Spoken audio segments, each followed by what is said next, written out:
Guys,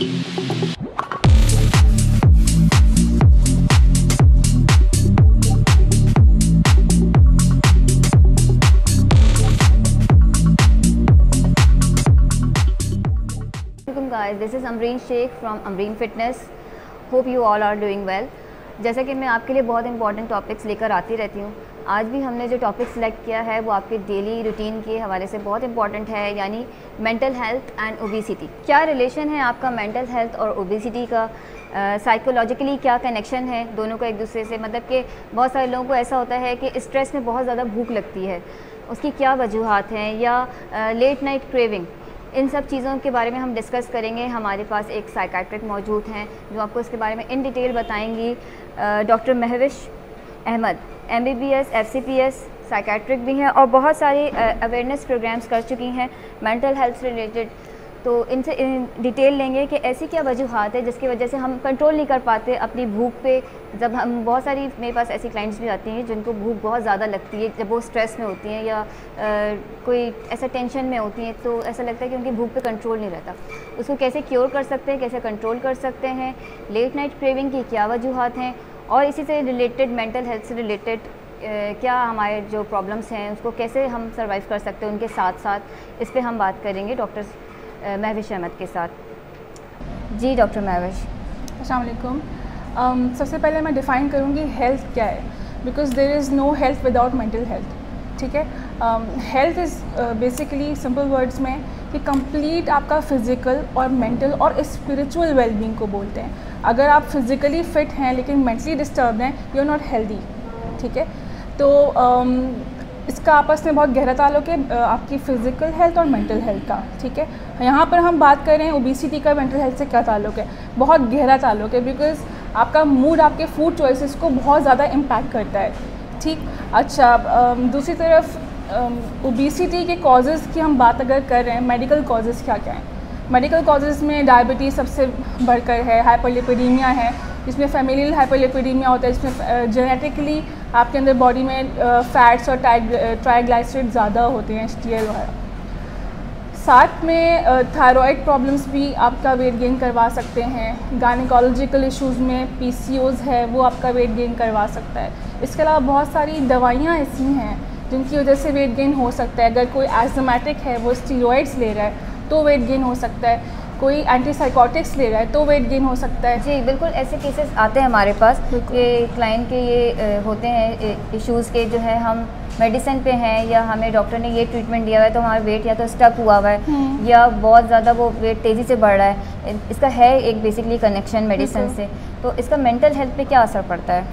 mental health पे बहुत असर पड़ता है। एक रिसर्च के मुताबिक 55% of people who are obese, यानी कि 55% ओबीज़ लोग जो वो डिप्रेशन का शिकार हैं। एंग्जाइटी का भी लगभग यही शरह है। ठीक, बात ये है कि ये माइंड बॉडी कनेक्शन होता है। अगर हम स्पेसिफिकली एंग्जाइटी को लेकर बात करें, एंग्जाइटी एक बहुत कॉमन डिसऑर्डर है, इसके बड़े मल्टीपल टाइप्स हैं। एंग्जाइटी होती है आपके जनरल एंग्जाइटी या सोशल एंग्जाइटी, उसमें आपके फूड चॉइसेस आप बेसिकली सही फोकस नहीं कर पाते, अपने बारे में सोच नहीं पाते, बिकॉज आपका माइंड वैंडर कर रहा होता है, अच्छे डिसीजंस नहीं ले पा रहे होते। जो सामने आते हैं आप खा लेते हैं, जो आपको फील होता है कि मुझे खाने का दिल चाह रहा है वो आप खा लेते हैं। आप इंटरनल क्यूज़ के ऊपर रिलाई नहीं करते कि एम आई हंग्री और नॉट, आप ये रिलाई करते हैं कि this looks tasty, this looks amazing, ये तो डील बड़ी, ये चीज़ के साथ ये चीज़ फ्री है तो चलो ये मंगा के खा लो।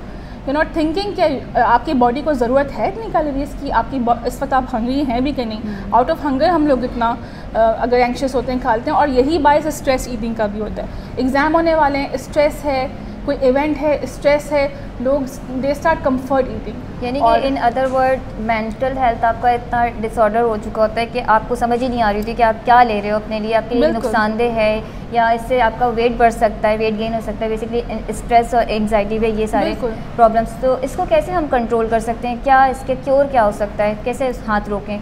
अगर मेंटल हेल्थ ऑप्टिमम नहीं होगी, जो आप अपने लिए बेस्ट कर सकते हैं, when you will not feel good about your self, तो आप एक डिफरेंट विशियस साइकिल में चले जाते हैं। तो उसकी एग्जांपल मैं सिंपल तरीके से देती हूँ। वो इस तरीके से कि आपने डिसाइड किया कि अच्छा मुझे वेट लूज़ करना है, मुझे इतना केजी वेट लूज़ करना है।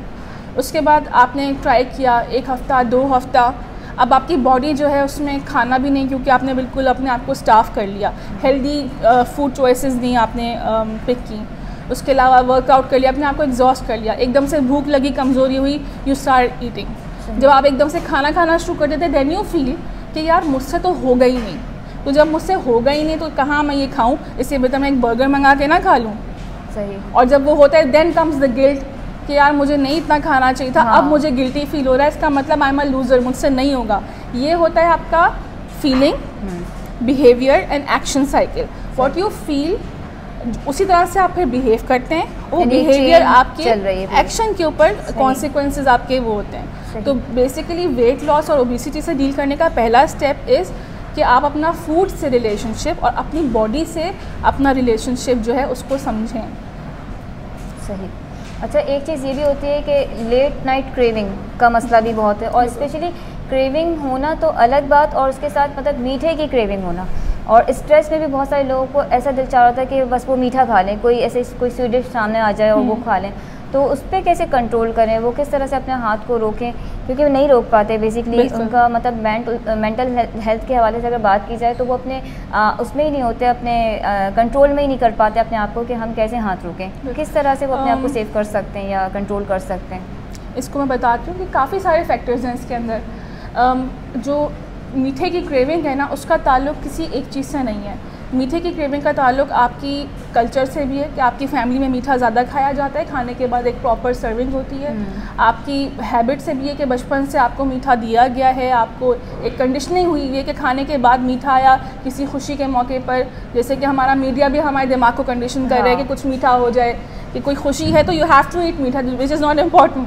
ठीक है, एक तरफ तो ये हमारी कंडीशनिंग हो गई हमारे मीडिया और हमारी फैमिली कल्चर से। ठीक है, दूसरी तरफ अगर हमारी बॉडी में कुछ मिनरल्स की कमी होती है तो भी क्रेविंग होती है। ठीक है, अब इसके बारे में मैं इंसुलिन से इसका क्या ताल्लुक है? इंसुलिन लेवल भी मैंने सुना डाउन बिल्कुल होता है, अगर तो serum fasting basically insulin level down होता है तो उन लोगों का बेसिकली होता है जो कि इस तरह की दवाएं खा रहे होते हैं ना, हाइपोग्लाइसीमिया बेसिकली हो रहा होता है। अगर कोई डायबिटीज़ के हवाले से दवाएं खा रहे हैं जिससे उसकी बॉडी का शुगर लेवल कम हो रहा है, तो ऐसा हो सकता है कि उसका 70 से नीचे जाता है, इंसुलिन क्रेविंग शुरू हो जाती है।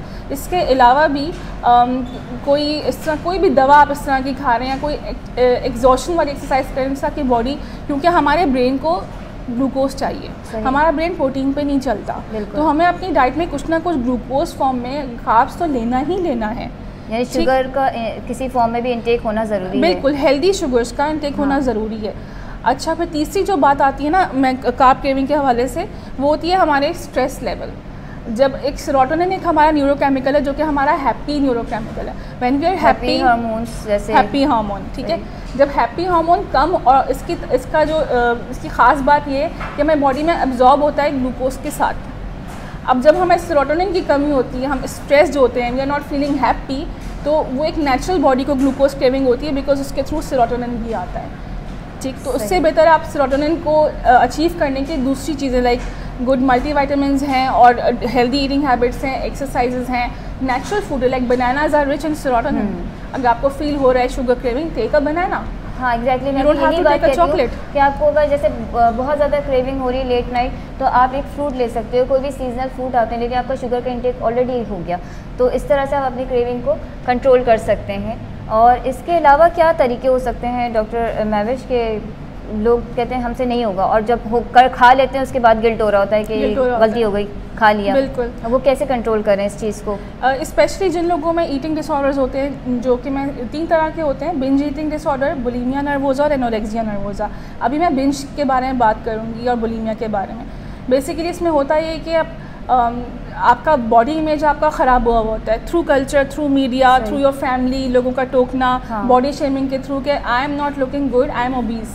उसके बाद इंसान एक बड़ी मुश्किल से एक मेहनत शुरू करता है कि मैं नहीं खाऊंगा, और वही वाली साइकिल, और खाने के बाद एक गिल्ट, और उसके बाद लोग वॉमिट करना शुरू करते हैं कि हम खा लेंगे बाद में वॉमिट कर देंगे। एक्चुअली वो फूड नहीं निकाल रहे होते अपने अंदर से, वो बैड फीलिंग से भी they are getting rid of the bad feelings as well.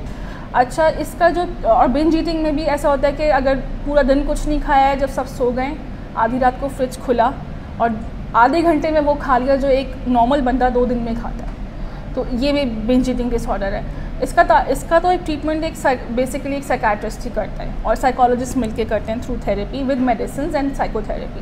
लेकिन अगर मैं नॉर्मल उसमें बात करूँ जहाँ पे सेल्फ हेल्प की बात आती है, हम अपनी मदद आप खुद कैसे कर सकते हैं, उसका पहला स्टेप तो ये कि जो मैंने बताया कि फूड से अपने रिलेशनशिप को करें कि बैड फूड और गुड फूड क्या है, आपको किस खाने की ज़रूरत है और किसकी ज़रूरत नहीं है, तो एक लिस्ट आप अपनी वो बना लें।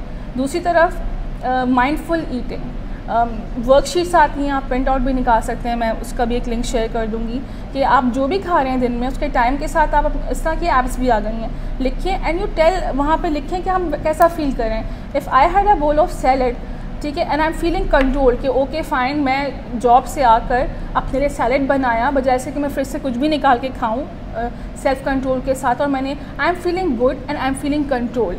लेकिन रात में अगर आधी रात को मैंने एक बर्गर ऑर्डर करके खा लिया तो मैं उसमें वो भी लिखूं और मैं उसमें आगे लिखूं कि now I am feeling guilty.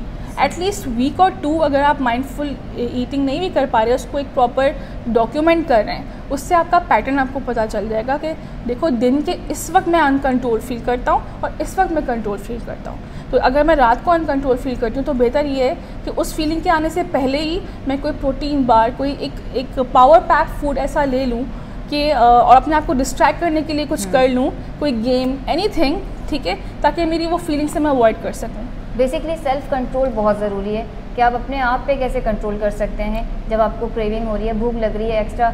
यानी कि बहुत दफ़ा ऐसा भी होता है ना कि आप कहीं से थक कर आएँ, काम करके आएँ, तो अपने लिए कुछ बनाने का दिल नहीं चाह रहा होता, फिर वो यही होता है कि ऑर्डर करो और बाहर से कुछ भी मंगा के खा लो। तो ये इस जगह आता है आपका सेल्फ कंट्रोल कि आप अपने आप को कैसे कंट्रोल कर सकते हो, अपने मूड को कैसे चेंज कर सकते हो। तो यहाँ पे ज़रूरी है आप पे अपने आप पे कंट्रोल करना। Thank you so much doctor Mahved. Okay guys, इस तरह की मज़ीद इन्फॉर्मेटिव वीडियो देखने के लिए आप हमारे चैनल को सब्सक्राइब करें। Do like, share and comment also.